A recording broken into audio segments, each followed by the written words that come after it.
Well, dear listener, welcome to a strange salt-in-the-blood special episode of my podcast. Tonight I loosen the necktie of the lecture voice and let it fall across the chair, and I step with you into the older register. Dread spoken as plainly as bread, folklore carried the way turf is carried, close to the ribs, leaving a black scent on the hands. You will hear a different gait in my sentences. The foot goes quieter, the ear grows sharper, the mind stops asking for tidy shelves and starts asking for a safe lantern.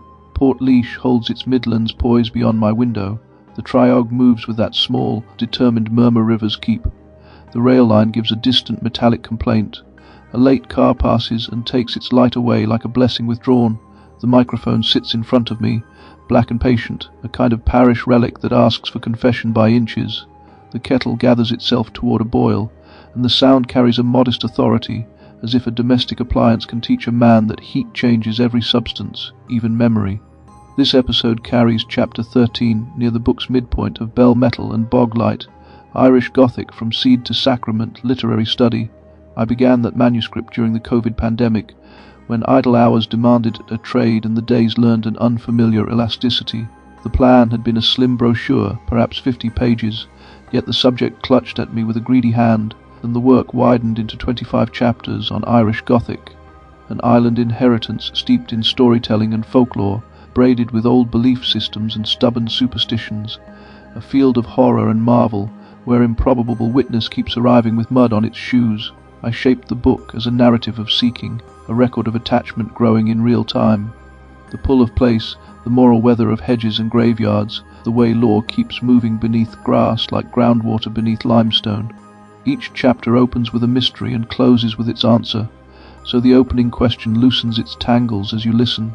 The book appeared in October, yet a final round of corrections intervened and paused distribution. For the moment it sits marked unavailable in my Amazon catalogue, while the next release waits its turn. So take this episode as a small tasting, one mouthful of bell metal and one breath of Bog-Light, and if it suits you, carry the taste with you until the book returns to the shelves. A culture invents ways to speak about appetite, and Ireland has spent centuries raising appetites that speak back. The continental vampire arrives perfumed, operatic, hungry with polish. The Irish revenant arrives as local grievance given breath, as debt with boots, as a parish memory that refuses to lie down. Stones, thorns, names, anniversaries, such things become instruments of communal ethics when law feels distant and fear feels intimate. Stay close then, keep your lamp near your shoulder. Let the old tales take the air, and let the living keep their terms. What carries the heavier burden, the stone that pins a grave or the tongue that pins a name? The riddle looks simple enough while it sits warm in the mouth, yet it turns sly the moment you carry it out to a field where cattle lean their patient weight on wire, and where the wind comes down off the sperrins with a conscience of its own. The stone lay there before my shoes found the gate. A thorn leaned over it, wind-worried and winter-wise, and a lick of orange lichen freckled the grey. A field boundary lowered its shoulder a few yards off, while a lane, barely a lane, kept silence about who passed and when. The townland's name carried the taste of leech, a monument raised of hands and quarried grief, and the place took that charge like iron takes magnetism. Sleacht Ábhartaigh, a grave mound of Abhartach, an address written into soil with the blunt grammar of labour and fear. The syllables sat in the air with the steadiness of old Latin in a chapel, saxa loquuntur, stones speak, and the parish by habit listened. I stood at the fence where cattle pressed their muzzles in summer, and the hawthorn, an old Sídh geel, bright thorn, with bark scaled like cured hide, shivered as a cloud hauled the light away. In that quick dark the capstone felt heavier, older, truer, as if the field had exhaled, and the monument had remembered its job. Scholars file the thing under the patient categories of portal tombs, while the field itself keeps a plainer register. 3 stones, a thorn, and a rule. Harry and June Welsh, whose inventory mind follows burials across the northern counties with a surveyor's care, place such monuments inside an architecture of disposal and display that long preceded any parish boundary or printed map. Yet the living eye resists the museum glance. It keeps returning to the thorn, which stands there with the moral sharpness of a finger raised. The story that clings to the stones carries a chief who ruled small and ruled hard, a tyrant in miniature, Abhartach, who kept men stooped in daylight and sent them to bed with fear. That sort of man, once grown, spreads into the habits of a people. Shoulders settle lower, jokes shorten. A daughter learns to step around a father's temper the way she steps around a ditch. When a death arrived for him, the parish found that death alone solved little. Patrick Weston Joyce, moving through place names with the sober curiosity of a 19th century collector, recorded the district's account of Slaghtaverty and explained the moral logic nested in the name. A grave that functioned as warning as much as interment. Later tellers tightened the screw, adding the motif of the Niamh Merb, the walking dead, and the counter-ritual that answered such persistence. Yew wood for the strike, inversion for the burial, thorn for the boundary, stone for the seal. Under the hawthorn, the dolmen squatted with that comedy Ireland grants its villains, the giant's grave, where a short lord received a tall afterlife by the weight of a capstone. You can measure those particulars on a map and step them out on grass, and you can meet the hush that gathers around a pinning place when a wind slackens and a rook calls, and a man's wickedness refuses to stay put without help from root and rock. The cairn's logic ran clean. Bind the will that outlived the bones, staple memory to turf, turn grievance into geology so that children learned where to stand clear. Anthropologists of ritual have long observed that communities do their most exact thinking with their hands, shaping ideas into objects that outlast argument. Stanley Tambaya wrote of ritual as a form of performative reason, an action that accomplishes social truth through repeated gesture. Standing by the dolmen, I felt that performative force at work. The parish had built a sentence out of stone, and the sentence held its subject down. Across the country, salt in the air and tide, tugging the quays of Waterford toward the open, a grave carried another kind of refusal. An old name, Strongbow's Tree, haunted a plot where a young woman, dear and doomed, returned under cover of her own anniversary to settle scores in the only currency left to her, fuel, blood. The tale arrived in modern print with a confidence that felt like a well-told rumour. A forced marriage greased by coin, a daughter bartered the death that soured into hunger, and a yearly rite of stones placed to keep her under. The documentation lived in a murkier zone than Joyce's place name note. Its paper trail ran thin in older collections, while its modern circulation ran hot, as legends do when they answer a hunger that city life keeps alive. Diarmuid O'Giolain, writing on Irish folklore as a modern discipline, traced how tradition often appeared as a negotiation between archive and living voice, between printed authority and the local need that keeps a story breathing. The Dearg-Due's power in that light lay less in antiquity than in accuracy. The story hit a vein of social guilt that refused to clot. A wedding with wealth at its back broke a breath. The grave answered with heat. The Dearg-Due whispered as the red taker. The thirst that walked rose as social justice sharpened to a point. No court weighed the wrong of that forced marriage. No magistrate measured bruise and bruise, again like beads slipped through a shaking hand. No neighbour placed a hand on the father's forearm and guided it away from greed. So the legend drew a deeper court, one seated in earth and anniversary. People said that stones placed on the right night kept her under, while a lapse in duty invited her to feed, and then to walk away cool as a winter tide, vengeance counted and grievance still alive in the ground. In the tale's arithmetic, mercy functioned as labour. The neighbours bore stones in their palms and laid them down as if each rock carried a syllable of penance. Two revenants then, one a little despot whose hand outlived his body as fear itself wore stubborn shoes, one a young woman whose return declared a bill unpaid, and both of them asked for the same gesture: pin what wandered, anchor what injured, set weight against appetite, so that sleep returned to cottages and lanes. The Irish tongue named the stake geel, the yew-ure, the monument leached. The vocabulary carried the tang of older practice, in which trees and stones performed moral work. Daithí O'Hogain, who treated Irish myth as a living grammar bound to landscape, wrote of how place and story form a partnership, each lending the other duration. The field gives the legend its coordinates, while the legend gives the field its conscience. Standing under the hawthorn, I watched that partnership in motion. A tree served as sentinel, and a stone served as verdict. A community that carried a memory of injury moved with its own physics.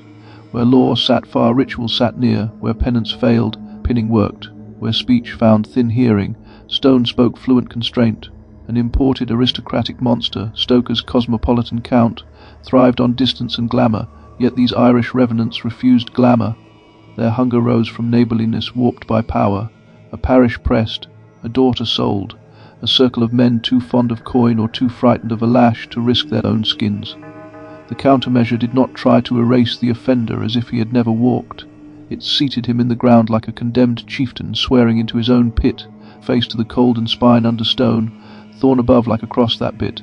Accounts from the district spoke of burying Abhartach inverted, of binding his place with thorn, of placing a heavy stone, and of yew work, sword or switch, deployed as yew carried churchyard time, and took long memory into its marrow. Yew in European graveyards has often served as a botanical theology, evergreen endurance, slow growth, toxic sap, the quiet authority of longevity. Fred Hageneder followed that tree across Celtic and Christian landscapes, and found it functioning as both emblem and instrument, a maker of boughs, a marker of graves, a living index of patience. Under the dolmen's hawthorn, the yew motif in the legend felt less ornamental than apt. It answered the question of what kind of wood suits a blow meant to bind a harm across years. A man in a cord cap met me at the fence line and pressed thumb to palm as if he counted coins, then smiled as he saw my eye tug back to the thorn more than the stones. "You're measuring the temper of the thing," he said. His voice carried Glenullin's rise and fall, a music made by hills. "I'm listening to the weight," I answered, and the line pleased him. "Sídh holds the road between," he said, while his boot tapped the stone and drew a dull note, depth, no ring. He meant the road between worlds, between wrong and reckoning, between fear and the form that satisfied it. He meant that such a tree set a rule at the boundary. Pass if you carried clean intent, stall if you bore a taste for mastery over neighbours.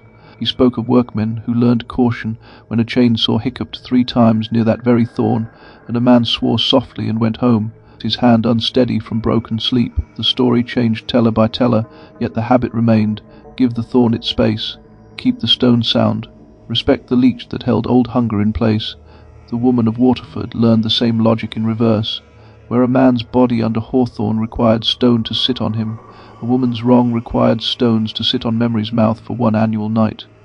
People spoke of gathering on her anniversary to lay rocks until the pile read like a small hill in moonlight. The neighbours broke bread afterward as labour sanctified.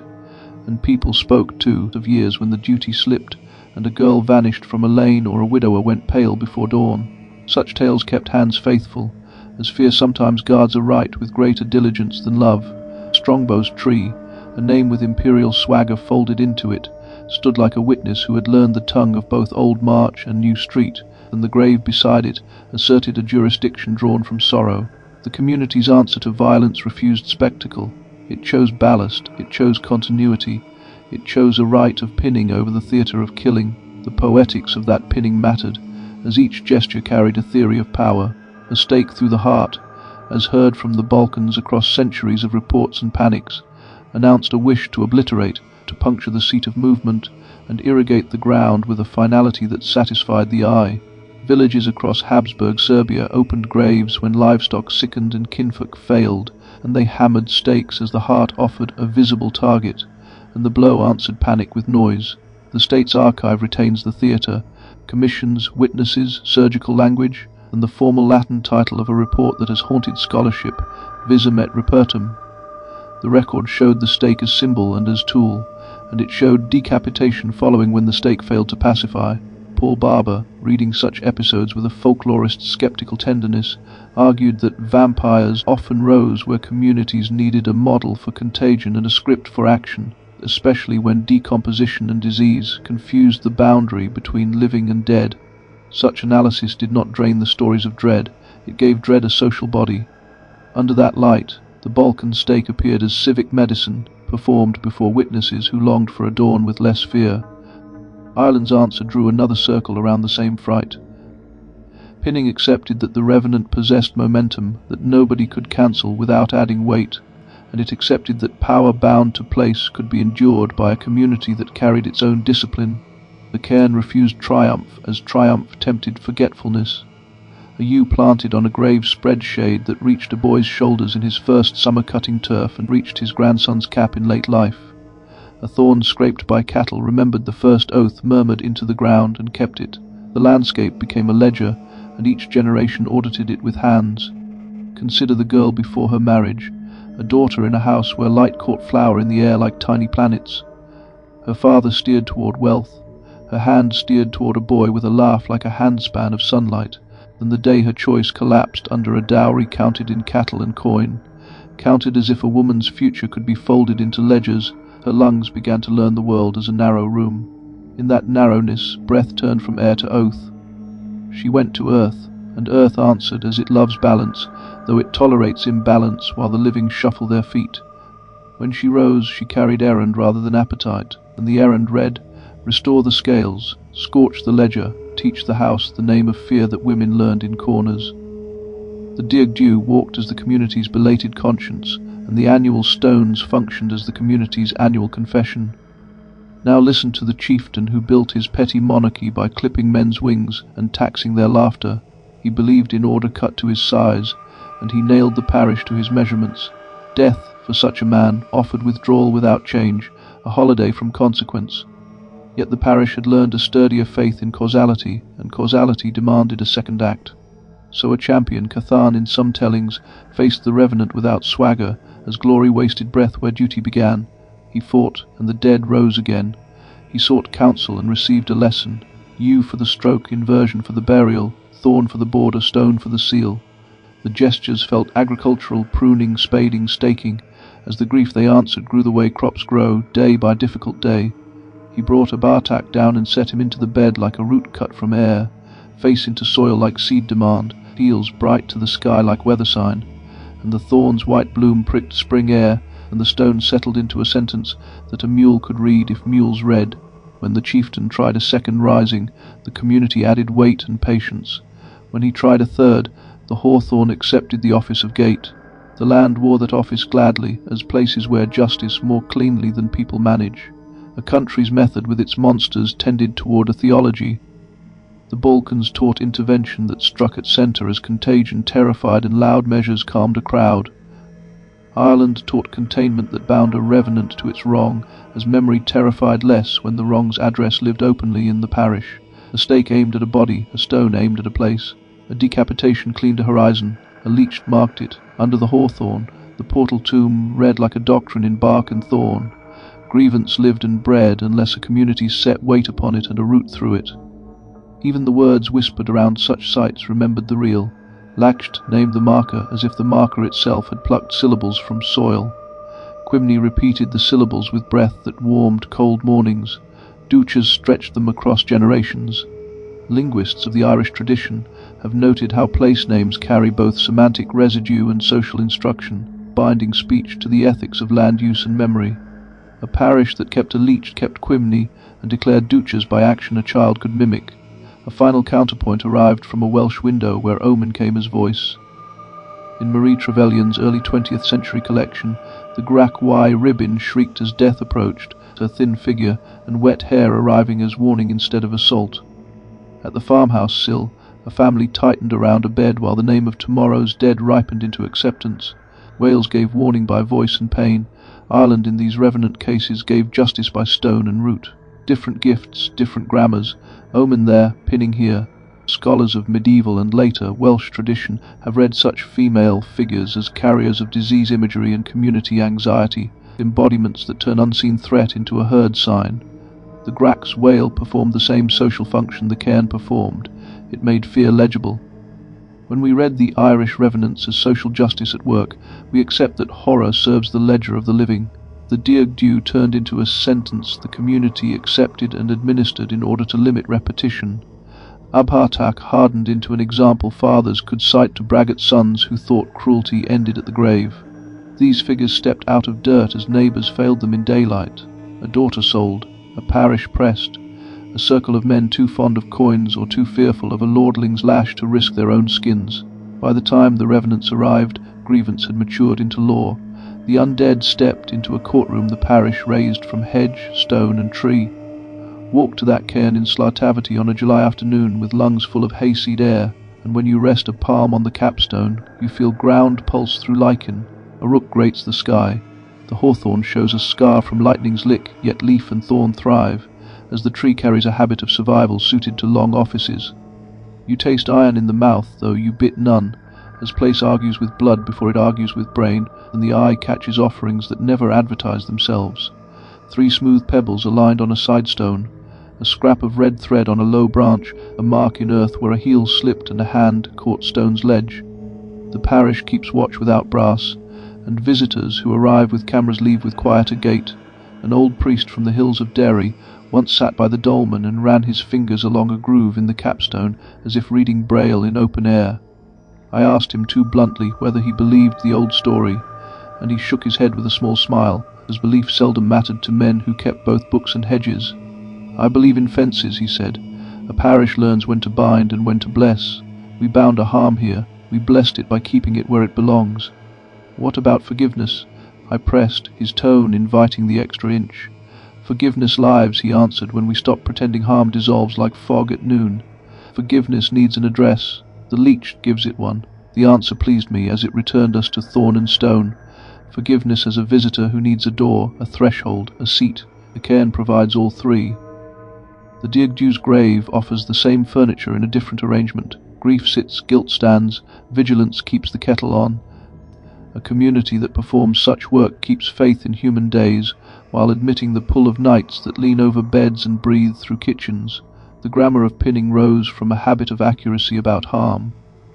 Imported myths cast these figures as prototypes for a continental count with theatres at his back. Local memory preferred bread and field. The Waterford revenant insisted on reading the ledger of a forced marriage. The Derry revenant kept pressure on the throat of petty tyranny, and the sites they inhabit, Strongbow's Tree, Sleacht Ábhartaigh, serve as permanent entries in a landscape of grievance. You can include them beside river bends and old fairs. You can give directions by them. You can meet a neighbour there and speak softly about kin who made mistakes in a hard year. The presence of such places discourages brag and clean speech. When trouble resists being waved away, a person learns to seat it, name it, set terms for its staying. Courts sometimes miss that civic weight. A leech takes the place of a prosecution when witnesses fear reprisal. A pile of stones on an anniversary makes a better pastoral letter than any sermon arrived on foolscap from a city office. A yew that casts evening shade teaches children the curve of patience better than a headmaster can. The ritual declares that the past breathes here in disciplined fashion, and that discipline keeps tomorrow from going feral. Pinning makes memory into masonry. It makes grief into governance. It makes love into law, as love without rule ruins houses and law without love starves them. The yew returned, the ewer that drinks light so slowly that time becomes its second sap. Churchyards learned its companionship as the tree thrives where bones return minerals to the round, and a congregation needs a canopy that says, "Endure and shelter, shelter and endure." Tacitus, writing of northern groves, felt a dread in trees that outlast kings, and later Christian practice took that dread and baptized it into patience. Where yew roots reach into difficult ground, a parish hears, weight suffices, patience wins. I have sat under such a tree in late autumn and listened to a robin throw small song against a wide silence, and the song made endurance feel active, as if time itself worked at the boundary, the way a woman works at a stubborn knot with a pin. Standing by the Slaghtaverty thorn gave the same lesson with a sharp avowal. Thorn cautioned, yew consoled, stone committed. The three together spoke like elders who loved each other enough to argue the truth into shape. A further layer of the argument surfaced when one considers how vampire narratives became portable commodities in modern print culture, moving from parish to parlour to cinema. Nick Groom traced that traffic, showing how 18th century reports, romantic antiquarianism, and Victorian fiction braided together into a European myth machine that keeps generating fresh blood for old mouths. Irish figures such as Abhartach survived that machine by refusing it, staying stubbornly local. A field outside Magera, a thorn above a stone, a name tasted in Irish on a wet morning, at the end of the day, as dusk carried the smell of silage and peat smoke across the hedges. The opening riddle returned with the insistence of a conscience that refuses bed. The stone that pins a grave carries brute weight, yet a stone relies on hands, while hands rely on story, and story relies on a tongue that bears the courage to name harm in daylight.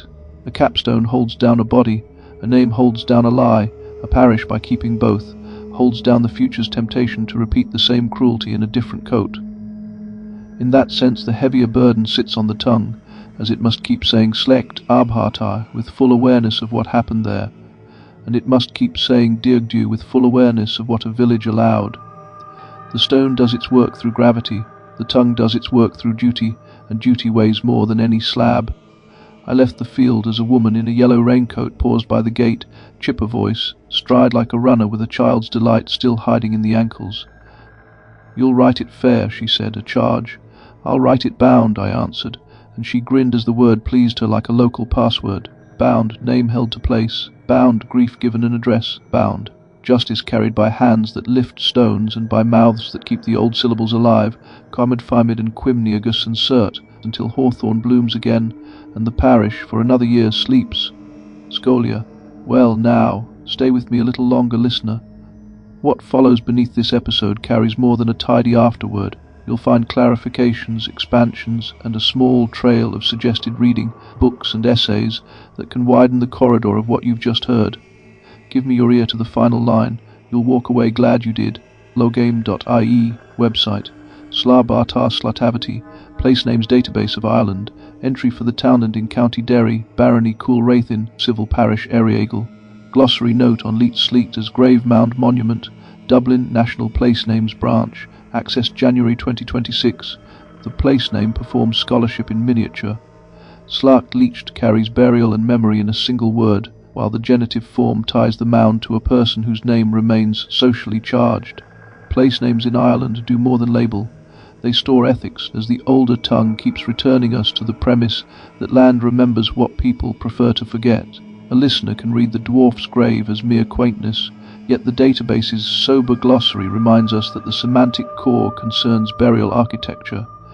For further context on place name work in Irish scholarship, see Patrick Weston Joyce's 19th century method, and also the National Place Names Branch's broader work on standardization historical forms, which stands behind Loganum's entries. Harry Welsh and June Welsh, The Prehistoric Burial Sites of Northern Ireland, Oxford Archaeopress 2014, pp. for Latin, Pagany pages 1, 6, 14, 16. The Welsh's inventory thinking matters here as a counterweight to the romance of legend. A portal tomb under hawthorn tempts the eye into story, while archaeology insists on typology, distribution, and long chronology. That insistence does not drain the place of its charge, it sharpens it, as the reader learns that pinning begins long before any medieval or early modern revenant tale. Prehistoric burial monuments already staged the relationship between body, stone, and community witness. A reader seeking deeper grounding could move from this monograph to wider syntheses on Irish Neolithic burial practice and monumentality, including excavation reports and landscape studies produced by Queen's University Belfast researchers, cited in the Welsh's Acknowledgements and Bibliography. Patrick Weston Joyce, The Origin and History of Irish Names of Places, Volume 1, Dublin, McGlashan and Gill, 1869, pp. 174-176.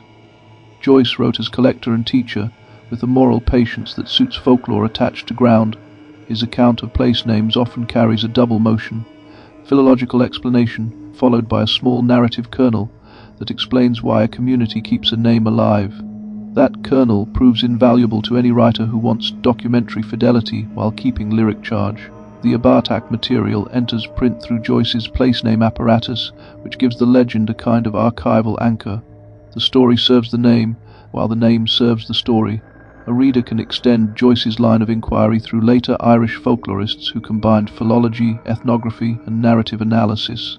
Rosie McFall, Slaghtaverty and the Story of Abhartach, NI Community Heritage Archive, March 7, 2023. Community heritage writing occupies a liminal space between formal scholarship and living parish memory.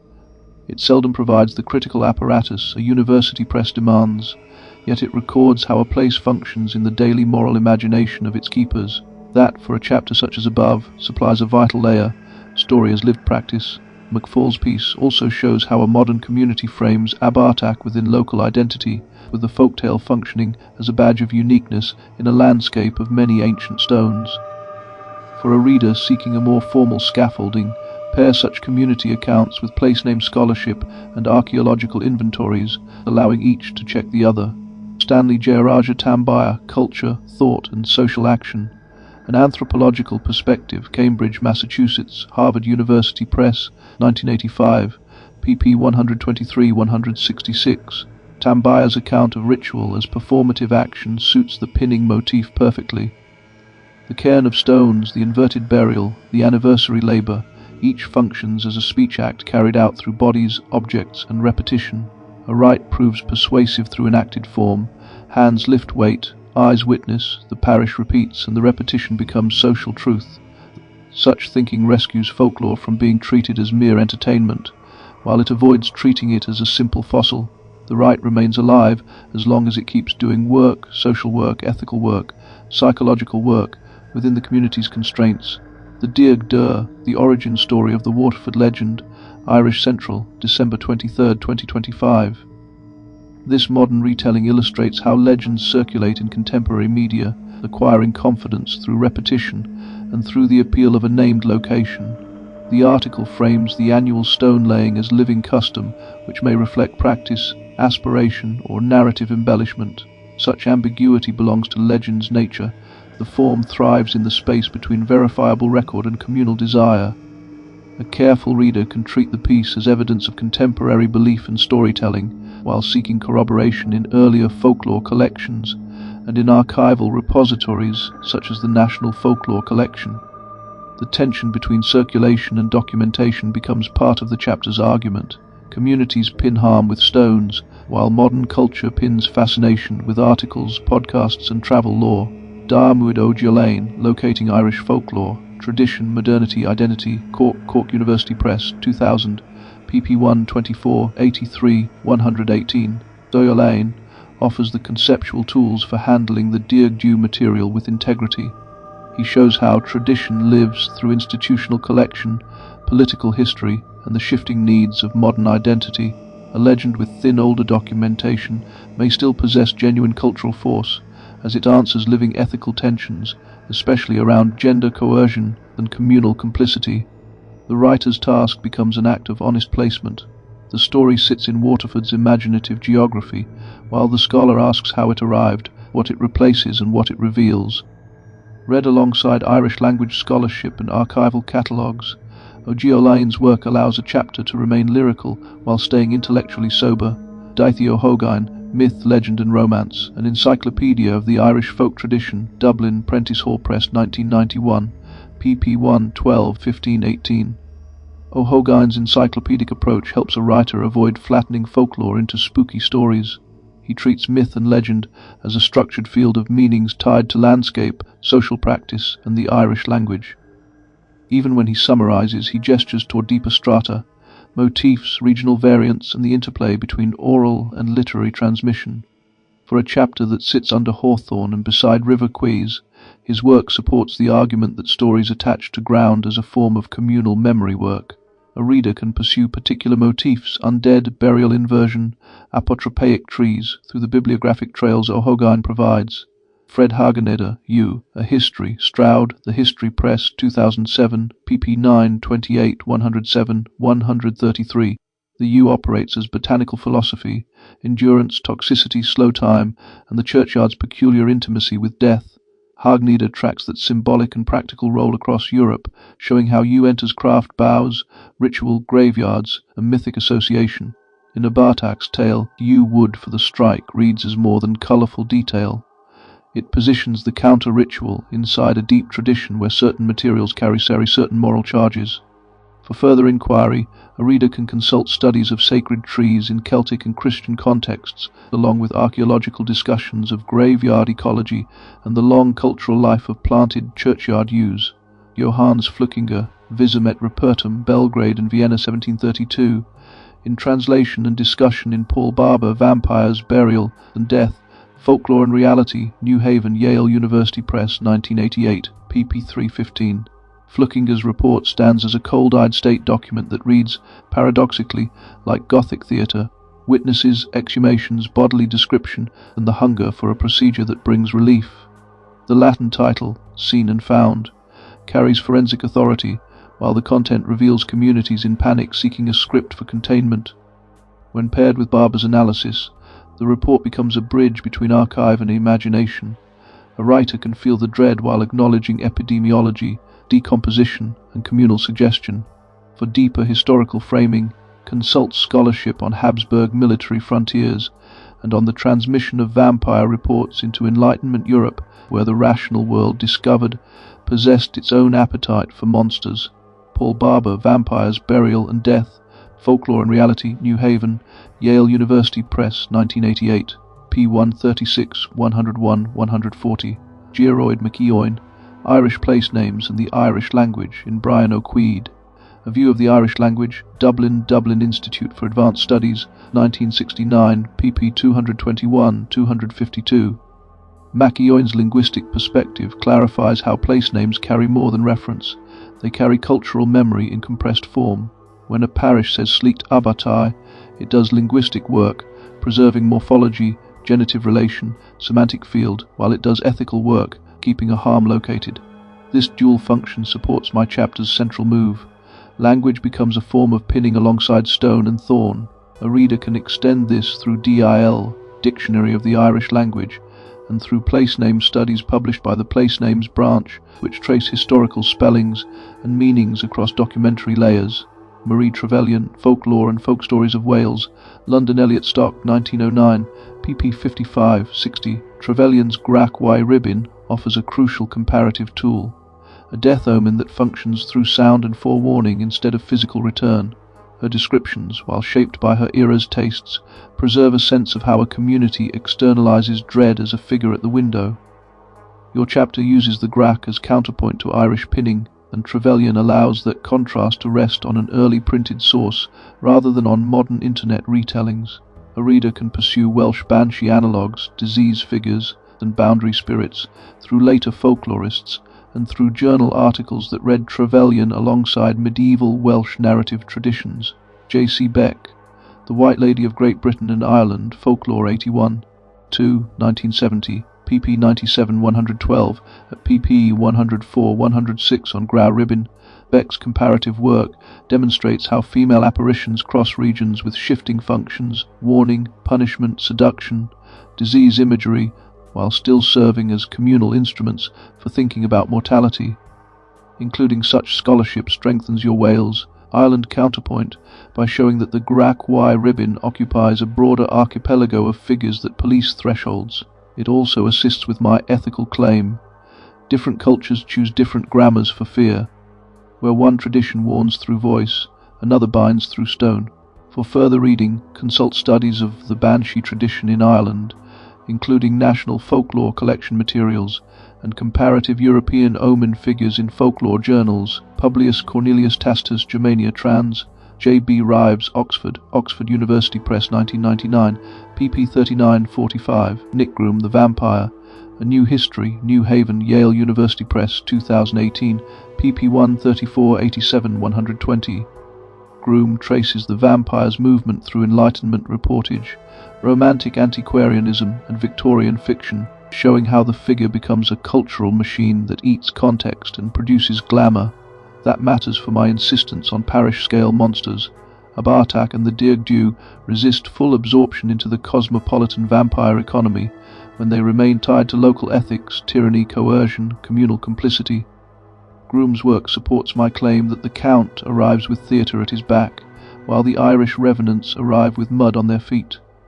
A reader can extend this through studies of Stoker's sources, travel literature, and the print networks that spread Balkan reports into Western European salons. Sites and Monuments Record, Department for Communities, Northern Ireland, Historic Environment Record of Northern Ireland, Heroni Service Description, Belfast Online Public Information Page, access January 2026, Department for Communities, Northern Ireland, Scheduled Historic Monuments, Guidance on Scheduling under the Historic Monuments and Archaeological Objects, Northern Ireland, Order 1995, Belfast Online Public Guidance Page, access January 2026. Legal protection forms a modern analogue to the older parish instinct of pinning. Scheduling renders a monument materially bound within statute frameworks, while older practice rendered it morally bound within custom. Bringing this legal layer into this chapter strengthens the argument that communities keep binding harm and memory through successive regimes. Folk right, parish taboo, heritage management. The law carries its own ritual vocabulary, consent, offence, protection, echoing the older vocabulary of thorn, stone and anniversary duty. A reader interested in this overlap can consult heritage studies on the politics of monument protection in post-conflict landscapes, alongside local histories that track how communities negotiate access, preservation and story. Folklore and Folk Stories of Wales, Trevelyan 1909, Internet Archive facsimile accessed January 2026. Digital facsimiles widen access to parish-scale sources, yet they demand discipline. Cite the edition and page, hold the collector's frame in view, and resist treating a scan as timeless lore.